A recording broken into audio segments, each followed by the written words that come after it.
Okay, guys, welcome. Intro to mass communication classes. This is kind of surreal. I've never seen anything like this before. This is going to be the first time I've had to go online. So let's try to make the best of this and try to get this semester finished off. Sorry this has happened, but we're going to continue on. So let's continue on with magazines, mass communication, and magazines. We started off and let's continue where we left off. The magazine industry expanded partly into the advent of the railroad, able to much easier to deliver. This in turn improved literacy rates. It was actually pretty revolutionary because this was the first time we had a real mass medium.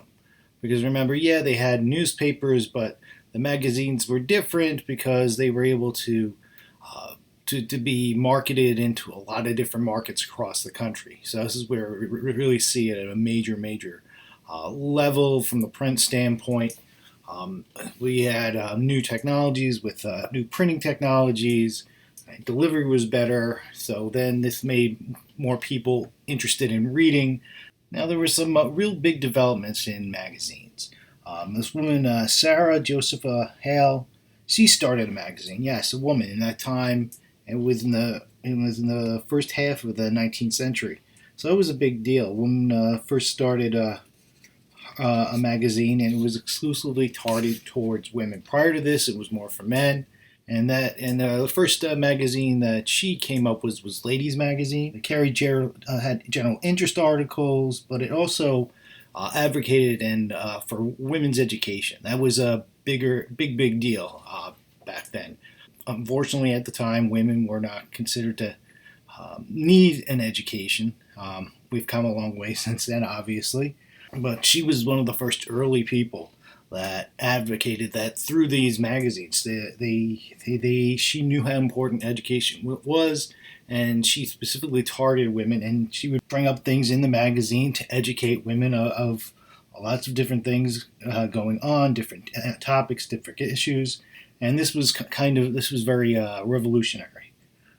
She also, advocating for women's right to work, to work in the workforce, and also to own property. She, for a while there, had some success. Then she took that ladies magazine and merged it with what was called Godey's Ladies Book. This brought together some resources, and she did that for the next 40 years. She edited that magazine for the next 40 years. Godey's, as it was called, was known for fashion illustrations, plus all the previous advocacy that she had been working for so long with her first magazine, Ladies Magazine. Eventually, the magazine circulated to about 150,000 subscriptions across the country, which was revolutionary. And so this was a big deal for the time. Also at this time was an influx of illustrations in magazines. This was brought into magazine publishing, and prior to that, it was just basically printed words. Didn't really lend much to it. But then you started seeing things, forms of illustration, drawings, engravings, stuff like that. These started becoming the norms. They wanted something more than just words. Newspapers were mainly words. They wanted to make themselves different, so they brought in illustrations. And then once later on, the Civil War popped up, and photography, the still camera, was invented, and Harper's new monthly magazine. They started with battlefield sketches, but then eventually the Matthew Brady, well-known photographer, documented a lot of the Civil War with photography, for early parts of photography, and we see that this is the first time we really started seeing photography, and it was big because it was during the Civil War. But the strange part about that is, yeah, they started with that. It took a while for the magazines to pick up. It wasn't until the 1890s that it started becoming mainstream with using photography in the magazines. So now we see how magazines have developed. Well, now we have a graph here. We can see how it's grown. Heck, in 1800, it started off as just 12 magazines. 1825, 100. Heck, and then we get up to 600 in 1850, 1200 to 1870. And by 1890, there are 4,500 in 1890. And after the turn of the century, 6,000. You can see that right as you're looking at it right now. The growth of the magazine industry with all these new factors and technology and the industrial revolution and distribution and circulation, it's exploding. The circulation is exploding. Magazines are becoming more and more popular with the American culture. You had faster presses, new technology with distribution and delivery, and as a matter of fact, because they were able to circulate more, they would bring down the cost of the magazine. And then and this is where we start seeing with the cost of the magazine. What they would do is they would include new advertisements in the magazine. So now when you look through a magazine, why there's so many different advertisements, you keep going through the magazine, turning the pages, it's advertisement after advertisement after advertisement. This is what they decide. This is how they decided to make it more profitable for them. Heck, we can make it cheaper. We'll just get more advertisers. So this is a big reason why we see so many advertisements as we do today. So things are becoming more easier for the magazine industry. Postal Act of 1879 comes around. It made it cheaper to mail. That increased the circulation. And then also the rise of a magazine that is still being published today. Go to any supermarket, you'll find it. You can get a subscription to it, the Ladies' Home Journal. This is a big deal because this is the first magazine that reached 1 million subscribers.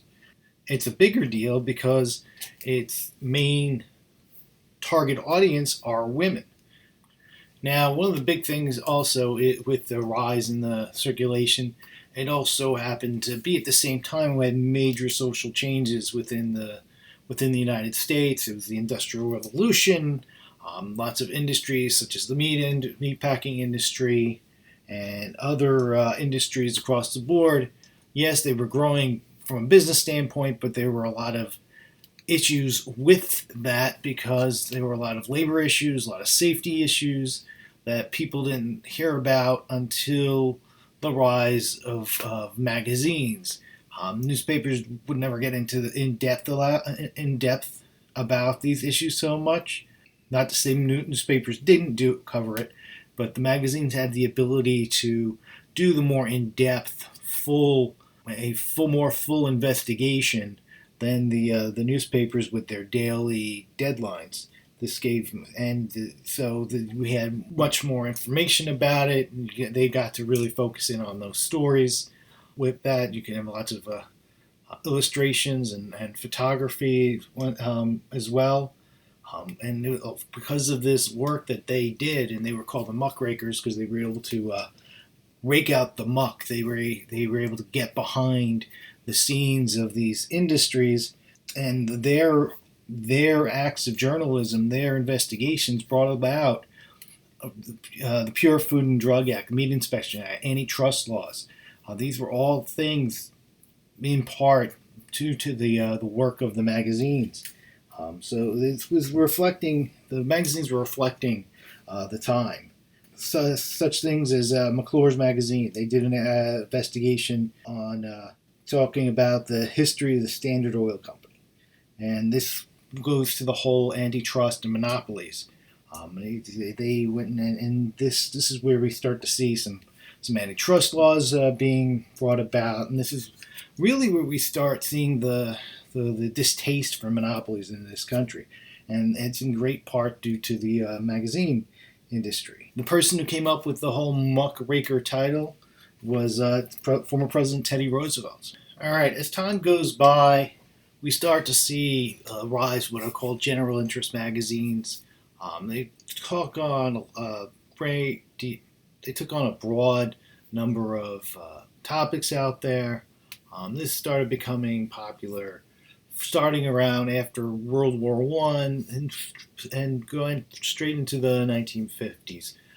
It did combine, partially some internet investigative journalism, partially broad topics, but the big aspect of this was photojournalism. Photojournalism became a very big part of the of this rise of magazines, this type of magazines. It became so popular, even though radio was overtaking newspapers in a lot of different ways. The fact that the magazines put so much stock into the whole photojournalism aspect, the picture of photography, and it's become such a huge aspect of it.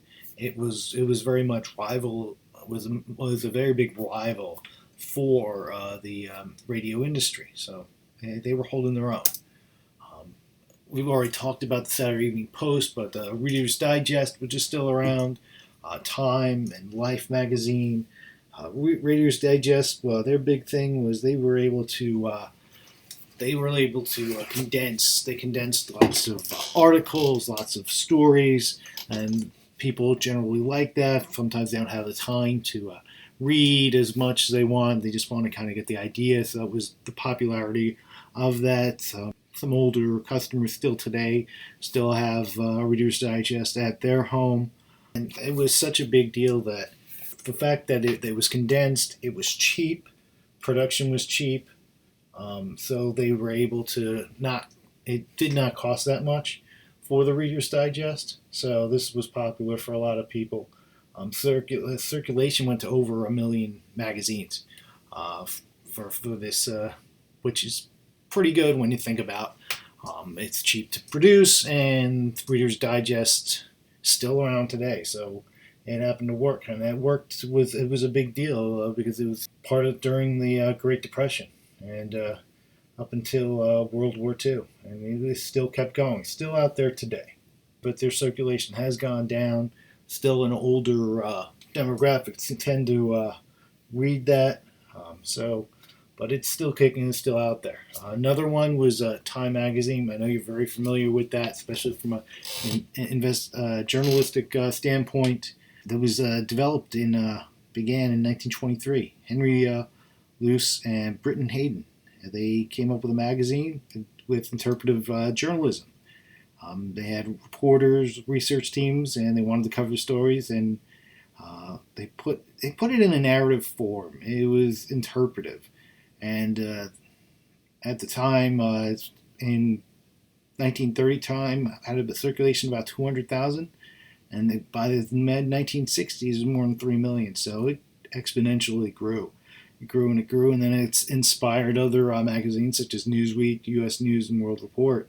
Those are two more recent news magazines you become more familiar with, and Time magazine is still out there, major staple. So they're doing a pretty good job as well. But the other one was Life magazine, and they were really very much a big part of their attraction to people is their photojournalism. This is Life magazine. Getting Life magazine was a big deal. People would flock to the newsstands and get it, and the thing about that was it would be passed on. Someone would buy it, and someone else would take a look at it. And mainly, the main attraction was the brilliant photography, the photojournalism going on there. It took it to a whole other level. It became its own sort of phenomenon in a much simpler time. It documented things from the 1930s during the Depression, then it definitely took off during the World War II. Some of the most famous pictures of all time of major historical figures come from Life magazine. Life magazine seems to come and go. It's gone out of business. It's come back, but the photography has always been the mainstay of what what people really seem to be attracted to that type of magazine with Life magazine. Now, all these different magazines, Life and Time, they've been having a good ride, and or they're coexisting with radio. But then, if you remember what we talked about before, um, once World War II ended, the television really started to take hold. They remember they had to wait for television because of the war. Well, this is also another medium after the war. Television, once again, it starts up in the late 40s, really starts its rise in the 50s, and this takes away some of the interest of these other magazines. These magazines, they're not as interested. Why? Because remember, radio was able to coexist with magazines because they had the advantage of the visual aspect of the beautiful images that you were seeing. Now we got television; they're taking away from that, and they're moving. So it's moving pictures, and so it's harder to deal with this new technology. So you start seeing like Time and Life and Reader's Digest and all these, their circulation starts going down, television starts going up. But at the same time, since television starts going up, create let's create a whole new magazine about the television. They're starting to get more programs. When are these things on? Remember, there's no DVR, so you can't really record it. So you have to know when certain things are on. So this TV Guide is born, and TV Guide for the very longest time was a top-rated magazine. It seemed to be one of the top-selling magazines for decades and decades and decades. It's gone down somewhat since then, but this is where they first got their start. It's a whole new medium. People want to know about what's going on television. Television gave you a schedule when things are in your area, so that was another big aspect. They tailored each area, each edition to each area because each market had different channels, so they had to deal with that, and they had to understand that. So that they catered to the users, and so we start seeing long mainstays like Saturday Evening Post, Life, and Look magazine, which we didn't talk about before. That was another magazine that was very, very popular in the same time as the Post and Life. They can't keep up. They can't keep up with television. They can't keep up with all the new technology. They were losing money. Life did come back. Saturday Evening Post is around. A lot of magazines seem to rise and fall. Hey, they're back. They're gone. Saturday Evening Post is back again. They've just taken it to the internet. So with the way they understand the new situation and they've adapted. And also with other things such as it would cost more to deliver, and they were losing money to television because of advertising. Because of all of this, as you can look at any magazine rack, most magazines now seem to be women's magazines, focusing on a number of different topics that are targeted for women. And we can see we're doing a side by side comparison to from 1972 to 2014, which is 6 years ago, but still somewhat recent. And you look back and forth at the circulation. Reader's Digest in 1972 was the top-rated circulated magazine out there, as opposed to the top two today are AARP magazines. And no, I am not old enough to get that quite yet. Heck, I started getting things for them when I started turning 30. So, and 50 is the number for that. But you can see a couple of different magazines that are still popular over those. Better Homes and Gardens. Their circulation's gone down slightly. It's only about 300,000 on circulation for that. So that was something that stood the test of time. National Geographic, they have less, obviously cut in half, but they're still in that number 7 spot. Reader's Digest is still in the top 10, but not nearly as popular. Um, so we're seeing, but he's seeing a lot of, and heck, Game Informer. Even though you don't really, a couple of students already said they don't pay for it. It comes with their membership with video gaming thing, GameStop, and all that kind of thing. But it's still their circulation, and it shows the time, the difference in the times, and People Magazine as well, Women's Day. You see kind of a recession of magazines today. And so some stood the test of time, some have gone away, and some have just adapted. Which brings us to People Magazine. Okay, People Magazine, uh, it was more, it focuses on more celebrities, music, movies, general pop culture. It became one of those grocery store by the register magazine rack by in the grocery stores. People take a look at it. And there are other types like Us Weekly, stuff like that, have become more popular. But People Magazine, was the first successful magazine of its type in a very long time. And that's in the mid 1970s. Um, Partially, you're looking at people want to kind of just get away from. Remember, that's during Watergate. They want to get away from all the negative news they're hearing all the time. They're coming off of Vietnam.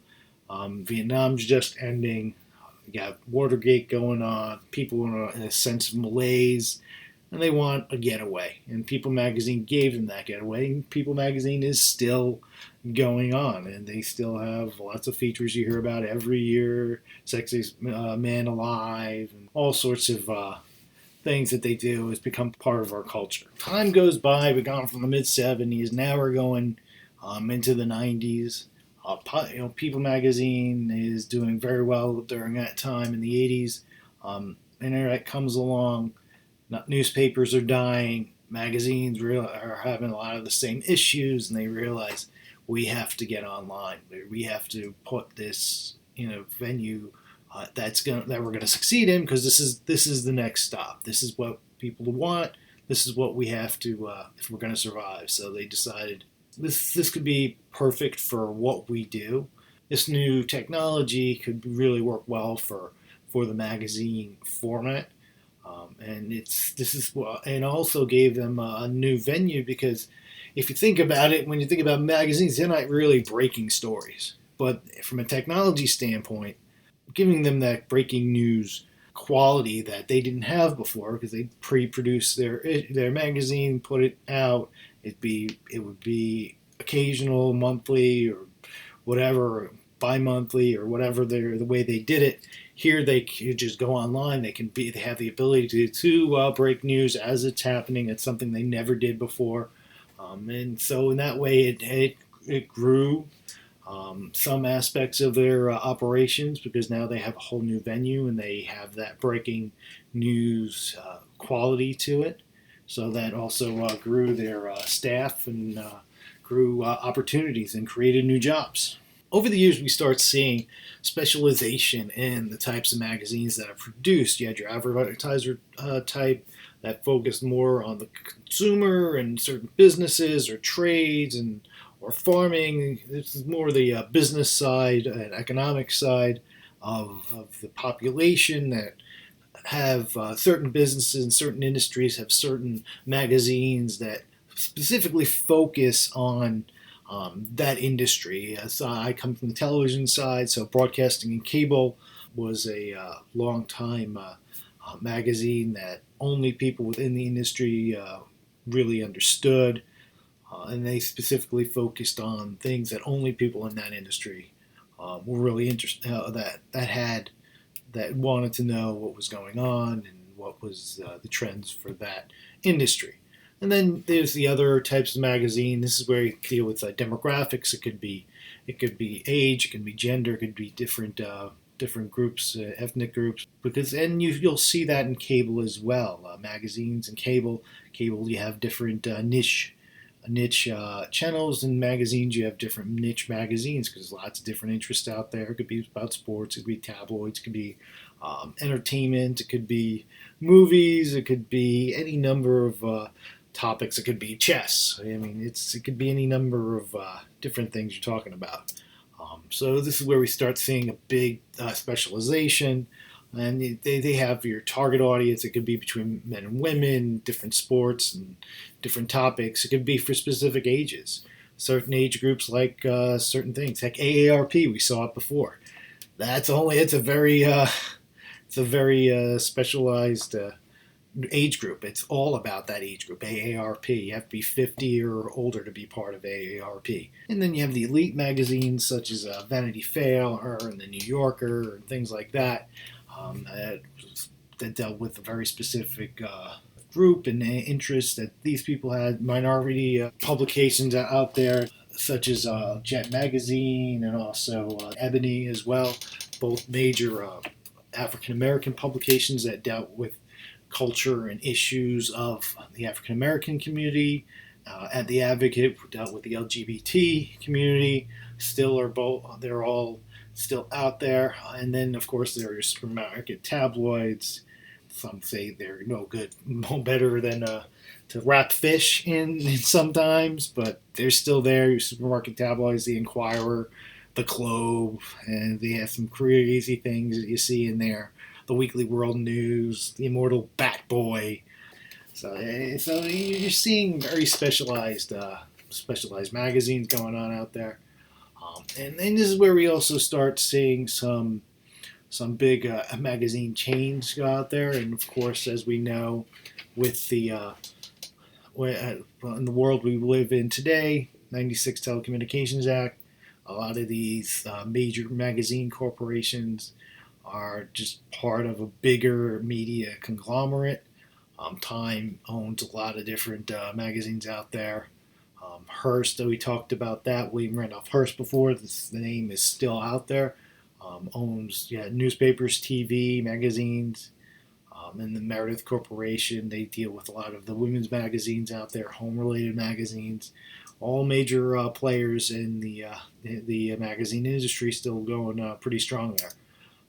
You can also have Rodale. Rodale is actually up in Pennsylvania, not in the northeast area, Pennsylvania, dealing with a lot of health and wellness things.